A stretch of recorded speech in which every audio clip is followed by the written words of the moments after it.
Hoje vamos para mais uma análise do Bitcoin e hoje eu quero iniciar dando uma notícia ruim para quem deu ouvido aos ursos, mas ao mesmo tempo quero trazer uma solução para quem deu ouvido aos ursos.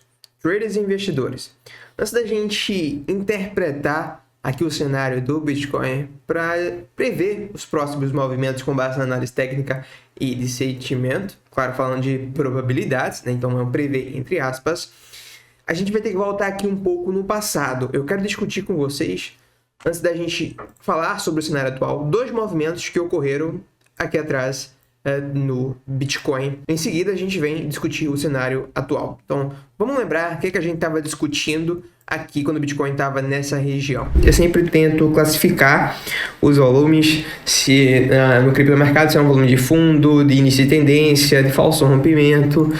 E, bem, quando a gente analisa o volume apresentado no dia de ontem, eu só consigo classificá-lo como um volume de fundo, tá? Bem, a nossa interpretação, devido ao volume naquele período, fora outros fatores de confluência, era que a gente estava diante de um fundo, como você acabou de ver, para a gente voltar a subir. A gente discutiu que estávamos diante do maior gatilho de compra dos últimos 2 anos, algo do tipo. Agora vamos relembrar o que é que a gente estava discutindo sobre o Bitcoin quando ele fez esse rompimento aqui, entregando esse grande volume ali no início de novembro. E bem, analisando aqui esse rompimento do Bitcoin, hoje a gente tem um volume bastante importante, né? Quando a gente dá um zoom out para entender, de fato, um volumaço, me parece um volume de rompimento, finalmente, aquele volume que a gente queria ver com o preço rompendo as máximas, né? Quando a gente analisa aqui para comparar com os volumes anteriores, me parece algo do tipo aqui, aquele volume que colocou a gente para fora da consolidação que tínhamos ali entre os 25 e 30 mil dólares. Me parece que a gente está tendo algo do tipo aqui novamente, um volume que vai levar-nos a patamares bem mais altos. Então, tá bem, como você viu, a nossa leitura era que a gente estava diante de um volume de rompimento, de continuação, que muito provavelmente a gente deveria continuar subindo sem grandes retrações, né? Foi o que de fato aconteceu, né? E a minha leitura para o que houve aqui agora recente no Bitcoin, uma vez que a gente rompeu as máximas com esse volume aqui, é que a gente também está diante de um volume de rompimento, um volume de continuação, tá? Logo, as maiores probabilidades, com base nessas informações, é que a gente continue subindo aqui, sem grandes retrações para os próximos dias, tá? No máximo aqui uma retração mais rasa, algo parecido com o que está acontecendo, para depois a gente voltar a subir no Bitcoin. Logo, em outras palavras, os ursos, quem deu ouvido aos ursos, perdeu o bonde do Bitcoin. Para não ficar só nessa análise aqui de tendência e volume, a gente pode analisar o sentimento, né? Quando eu venho aqui para o sentimento, a gente vai ter o long short ratio caindo próximo às mínimas, open interest subindo e o book com predominância compradora. CVD perdendo fundos enquanto o preço não, e o funding neutro. Na minha interpretação, a análise de sentimento também segue bullish. Então, com base nessas informações que lemos até então, as maiores probabilidades é que a gente continue subindo sem grandes retrações. Se vier até alguma retração, que seja uma retração mais mínimas aí, sem grandes pullbacks, dando grandes oportunidades novamente. Logo, acredito que quem deu ouvido aos ursos, repetindo, perdeu o bonde do Bitcoin. O único fator que me faz acreditar que a gente poderia ter um pullback aqui é que, ao contrário do que houve aqui atrás, né? Lá atrás a gente tinha uma sequência de 1, 2, 1, 2 de Elliott, logo a gente estava diante de onda 3 estendida. Aqui a gente vê 5 ondas subindo, então não seria nada de outro mundo, movimento corretivo com base na teoria das ondas de Elliott, então a gente voltar a subir. Mas com as informações de volume e de sentimento, não me parece que a gente vai ter essas correções todas aí no Bitcoin. Então temos aí uma péssima notícia para os ursos em questão de probabilidades. Mas eu tenho uma solução, que é as altcoins. As altcoins aparentemente reverteram para uma tendência de alta, elas vinham caindo de dezembro até o início do mês de abril, né? Como a gente trouxe uma atualização dela no nosso último vídeo aqui no YouTube. Elas reverteram e apresentaram uma estrutura impulsiva. Logo, esse reteste pode ser oportunidade, pois muito provavelmente, uma vez que a gente apresentou esse padrão aqui na maioria esmagadora das altas, a gente tende a mandar a próxima pernada de alta aqui das altcoins, tá? Podendo ser essa próxima pernada uma onda C corretiva, para depois voltar a cair, ou uma onda 3, se for onda 3, aí muito provavelmente a gente vai romper máximas e ir bem muito além. Então eu tô vendo mais assimetria nas faixas atuais, nas altcoins, do que no Bitcoin. Tá? Para o Bitcoin, eu acredito que a gente deve entregar um topo aí para esse ciclo por volta de $200 mil, talvez um pouquinho mais além. Né? Estamos falando de 2 vezes de valorização, se o Bitcoin bater aí $220 mil, né?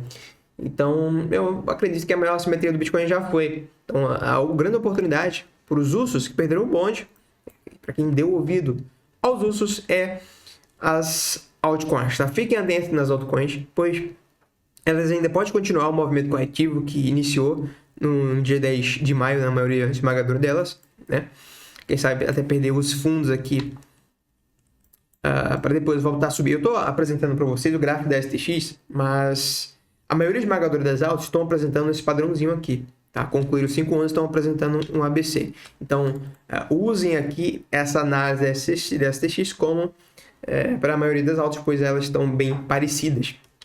Beleza? Outra opção de altcoin para vocês estarem acumulando aí na retração é uma que eu já compartilhei com vocês lá nos canais abertos, inclusive, a propósito, para você que ainda não participa dos canais abertos, links na descrição desse vídeo e também no primeiro comentário fixado, é a NEAR, né? A gente comentou aqui sobre esse possível ABC corretivo, vindo aqui para o gráfico dela. Ela aparentemente já concluiu a onda A, concluiu a onda B, aparentemente, talvez mande aqui uma onda C, tá? Que pode dar oportunidade de compra. Para quem tiver exposição muito baixa, na minha visão, é o caso de já iniciar o DCA, pois tem casos que a gente não tem onda C perfeita, retraindo no melhor ponto possível antes de voltar a subir, tá? Então, se tiver com a exposição muito baixa, faz sentido colocar o pezinho, mas contem com a continuação da correção para essas altcoins ainda antes da gente voltar para a próxima pernada de alta. Tá? Outra opção aqui para vocês também é a Injective. Uma rápida pausa que eu quero te dar uma dica. Se você quer ser herói no mercado cripto, um primeiro passo é você operar numa corretora que não exige o KYC. Isso mesmo, que não exige a verificação de documentos. E a Coinex é uma das poucas corretoras que nos dá essa liberdade de operar com ou sem KYC. Crie sua conta já com o link na descrição e ganhe bônus nas taxas, além de ficar apto para estar participando de sorteios que a gente traz aqui eventualmente do ano passado para cá. Creio que a gente já fez por volta de 4 a 5 sorteios. E em breve a gente vai ter sorteios novamente. Se você estiver operando na Coinex com o link do canal, também fica apto aí para estes sorteios. Inclusive eu vou estar anunciando aí o próximo em breve. Recado dado, vamos dar continuidade ao vídeo, tá? Outra opção aqui para vocês também é a Injective. Não sei se ela volta mais nos níveis mais abaixo, mas me parece que ela está no movimento corretivo ABC aqui, tá? Se ela eventualmente vier aqui abaixo dos 12, considerem, analisem aí uma possível exposição na Injective, pois pode ser uma oportunidade, tá? Não sei se vem mais, mas se vier, pode estar sendo uma oportunidade. Beleza? Então, a mensagem do vídeo de hoje é: tivemos um volume de rompimento no Bitcoin, o sentimento está legal, talvez a gente não vá ter grandes retrações, então quem deu ouvidos aos ursos, bem, perdeu o bonde do Bitcoin, muito provavelmente. Mas o bonde das altcoins ainda está partindo, na minha interpretação, está só no início do movimento. A maioria esmagadora estão extremamente descontadas desde os topos, né? O exemplo aqui da STX, se a gente for romper as máximas, que creio eu, com as informações de hoje, são as maiores probabilidades, estamos falando de 300% de valorização, ao contrário do Bitcoin, que você só tem ali no máximo uns 100% aproximadamente, tá? Talvez um pouquinho mais. Então, acredito que as maiores assimetrias nessa fase do ciclo estão nas altcoins. Então, eu apresentei para vocês aqui 3 altcoins, mas tem outras que a gente vem comentando, né, ao longo dos últimos vídeos. Vocês podem ficar atentos aí também, pois podem ser oportunidades, eventualmente uma correção acontecendo mais nessas altas, tá? Pode ser que uma retração mais profunda não aconteça, então repito, se tiver uma exposição muito baixa, talvez seja o caso de já ir colocando o pezinho, beleza? Então essa é a mensagem do vídeo de hoje, né? Com as informações que temos aqui, não faz sentido realizar Bitcoin, na minha visão, tá? Pois as maiores probabilidades é que a gente não tenha grande pullback. O único motivo que me faz acreditar que a gente poderia ter um pullback aqui é o fato de a gente ter 5 ondas aqui, dá para enxergar, tá? Mas com as informações de volume, de sentimento, as maiores probabilidades é que a gente continue subindo sem grandes retrações. Então, acho que por hoje é isso, tá? Agradecer a participação de todos e deixa aí sua opinião nos comentários. Vejo você na próxima análise, no próximo vídeo.